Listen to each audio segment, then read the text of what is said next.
हैं हमारे कर्णधार, हमारे कॉमरेड कोपरकर काका, इन लोगों ने इस संगठन को तमाम कठिनाइयों से, तमाम तकलीफ़ों से खींच करके यहाँ तक लाया है।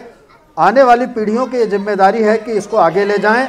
साथियों, कार्यक्रम ऑलरेडी हमारा लेट हो चुका है। मैं जिन वक्ताओं को बुलाऊंगा उनसे निवेदन है कि एकदम टू द पॉइंट सब्जेक्ट के ऊपर, आज का जो सब्जेक्ट है उसके ऊपर बोलें। जितने सीमित शब्दों में बोल सकते हैं उतने सीमित शब्दों में बोलें। तो मैं कॉमरेड एच.बी. सिंह, हमारे central office bearer comrade H B. Singh को आमंत्रित करता हूं, वो यहाँ आए और अपनी बात रखें। Comrade H B. सिंह को लाल सलाम। Comrade H B. सिंह को लाल सलाम। Comrade H B. सिंह।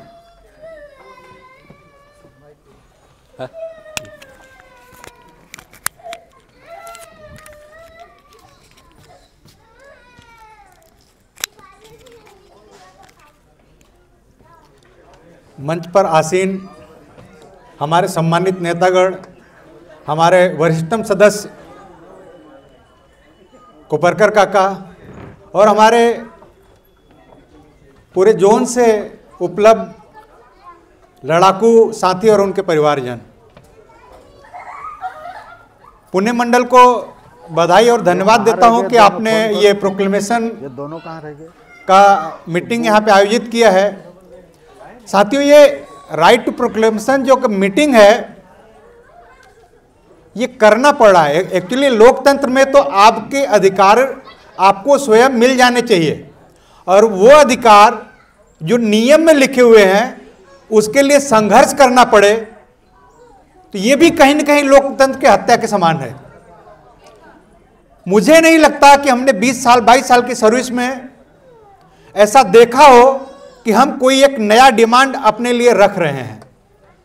हम और हमारा पूरा रनिंग स्टाफ पूरे सर्विस पीरियड में इसी बात के लिए संघर्ष करते हुए निकालता है कि जो रूल्स लिखे हुए हैं, जो नॉर्म्स लिखे हुए हैं, चाहे वर्किंग से संबंधित हो, चाहे आपके पे एंड अलाउंसेस संबंधित हो, उसके लिए ही संघर्ष करना पड़ रहा है। कोई नई चीज आज तक निकल के नहीं आई जो आपको दिया गया हो या जो हमने कहीं डिमांड में रखा हो। साथियों, ये धरती, ये जमीन, पावन जमीन बाबा साहब अंबेडकर और शिवाजी महाराज की रही है। दोनों के चरित्र की खूबियां थी। उन्होंने वंचितों के लिए, जिनका हक मारा जा रहा था उनके लिए, जिनको पर अत्याचार हो रहे थे उनके लिए संघर्ष किया। और आज की डेट में आप देखेंगे तो रनिंग स्टाफ से ज्यादा किसी का हक नहीं मारा गया है, रनिंग स्टाफ से ज्यादा किसी के साथ भेदभाव नहीं किया गया है और रनिंग स्टाफ से ज्यादा किसी को सताया नहीं जा रहा है।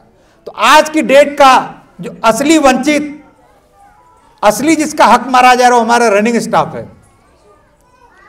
और दोनों के लड़ने का साधन एक ही था, लोगों को यूनाइट करो, लोगों को शिक्षित करो, लोगों को हक समझाओ और उनको लड़ने के लिए तैयार करो। ये सम्मेलन इसी बात के लिए है कि हमें रनिंग स्टाफ को ये समझाना है, बताना है कि हमारा हक है। अगर आपके जेब से कोई 10 रुपए निकाल के लेके जबरदस्ती चला जाए, क्या आप उसको इतना आसानी से जाने देंगे? शायद नहीं, क्योंकि ये सबके सामूहिक श्रम का पैसा है और सुनियोजित और संगठित तरीके से, सिस्टमैटिक तरीके से आपसे लूटा जा रहा है, छीना जा रहा है। इसके लिए एकजुट होना जरूरी ही है, दूसरा कोई विकल्प नहीं है। साथियों, इसमें 2 बातें हैं। पहला, जो किलोमीटर में इनहेंस का मामला है, ये इतना खतरनाक है, अगर आज इसका समय रहते हम समाधान नहीं कर पाए, पे कमीशन आ रहा है, अगले जो माइलेज रेट का फिक्सेशन होगा इसी को इंडेक्स बना के होगा। तो हमको आज ही ये प्रण लेना है, आज ही ये प्रण लेना है कि हमको अपने अधिकार को पाने के लिए लोकतांत्रिक तरीके से जो भी लड़ाई लड़नी है हम लड़ेंगे। इस बात का कसम खाने के लिए हम यहाँ इकट्ठे हुए हैं। अब ज्यादा दिन नहीं है हमारे पास, ये डेट निर्धारित किया जा चुका है। कहीं ना कहीं हमारी कमजोरी है कि हम अपने लोगों तक अपनी बात नहीं पहुंचा पा रहे हैं। मैं मुंबई डिवीजन से बिलोंग करता हूं, हमें अनुभव है। हमारे डिवीजन में 36 घंटे तक मालगाड़ियां बंद थी। कोई कार्रवाई, अनुशासनिक कार्रवाई नहीं हुआ किसी के ऊपर। क्यों नहीं हुआ? क्योंकि 100% यूनिटी के साथ में किया गया था।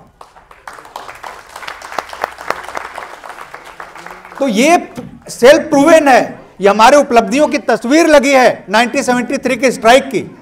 जब भी हम संगठित होकर लड़ेंगे, हम बड़ी से बड़ी शक्ति को हरा सकते हैं, लेकिन उसके लिए जरूरी है कि हमको यूनाइट होना है, एकजुट होना है। आज हमें उन शक्तियों से सावधान रहना है जो हमें जात के नाम पे, प्रांत के नाम पे, झंडे के नाम पे बांट रहे हैं। सबके अंदर ये चेतना विकसित करना है कि आज वक्त है हमको अब अपने अधिकार के लिए लड़ने का, जागने का।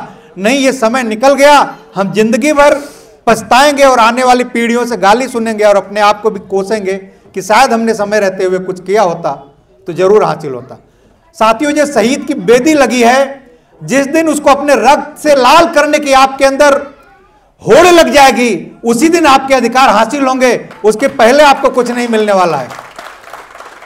कार्रवाइयां हो सकती है, होंगी भी, उसकी भी तैयारी हमको करनी है। लेकिन ये प्रूफ है, ये बैनर इस बात का प्रूफ है कि 14 दिन पूरा देश बंद करने के बाद आयरन लेडी को घुटने पे आना पड़ा कि देश में कोयला खत्म हो गया था। 3 दिन बाद पूरा देश अंधेरे में जाना था, मजबूरी में समझौता करना पड़ा। तो आपके पास पूरे चांस है, पूरे मौके हैं। हमको अपने एक एक साथी को जगाना है, होगा तो नहीं होगा कि जगो और उठो और अपने अधिकार के लिए लड़ने के लिए तैयार हो जाओ। इन्हीं बातों के साथ अपने बातों को समाप्त करता हूं। धन्यवाद। एक मैं इस डायस से एक बात और रखना चाहता हूं कि 24 साल में हमने कुछ नया मांगा नहीं मांगा। पे कमीशन आने वाला है। मेरा एक रिक्वेस्ट है, अब की बार ये डिमांड जरूर किया जाए कि जो हमारा आउट स्टेशन रेस्ट है उसका कम से कम आधा हमारे ड्यूटी आवर में काउंट किया जाए, क्योंकि हम totally under control of railway रहते हैं। पवन कार है ना, इवन हम तो घर में भी ड्यूटी पे रहते हैं, पूर्ण विश्राम करना है नियमानुसार, और किसी के लिए ऐसा नियम नहीं है।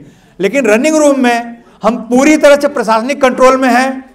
हम अपने मन से कुछ कर नहीं सकते, कहीं नहीं जा सकते। कहने मतलब आधी ड्यूटी तो कर ही रहे हैं, तो उसका आधा ड्यूटी हमारे ड्यूटी आवर में काउंट किया जाए। इस बात का डिमांड रखा जाए, इस बात के बीच का शुरुआत किया जाए। तो इससे कम से कम जो 72 आवर बाहर रोकने की टेंडेंसी है, जो अनड्यू तरीके से जबरदस्ती रनिंग रूम में डिटेन किया जाता है, उसके ऊपर कहीं के रोक लगेगा। धन्यवाद साथियों। जय हिंद, जय LRC। धन्यवाद साथियों, बड़ी सारगर्भित बात किया उन्होंने। आजकल एक समस्या हेडक्वार्टर में ये भी आ रही है, ये लड़ाई हमारी लगातार चल रही है 14+2 की 16+2। साथियों, ये बात सही है कि जो आउट स्टेशन में हमको 6+2, 8+2, 4+2 में बुक करने की जो प्रक्रिया है, वो जो हमारा रेस्ट मारा जाता है, क्योंकि 16 घंटे रेस्ट, ड्यूटी के बाद 16 घंटे रेस्ट